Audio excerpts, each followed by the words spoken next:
In this video, I'm going to show you how to fix missing security update on Windows. So what you're going to do on your system here, in the search bar, search for settings and go to your settings.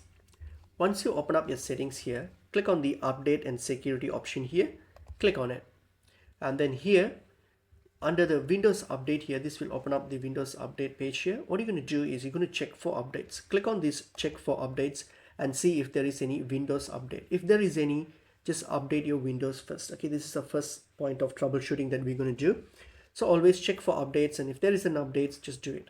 Okay, and then once you're done with that and once you have like updated it, next what we're going to do is here, if you go back here in if you go to the update and security here, in the search box here, search for optional.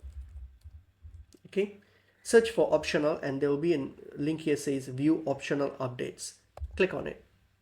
Okay, click on it and here you will see all any other related Windows updates here. So under Windows updates, you'll see there's an update here. You can simply click on it and then hit on download or install and then update it. So if there is any updates here, look for it, select it and then download and install it and update your system, and that should fix up the issue.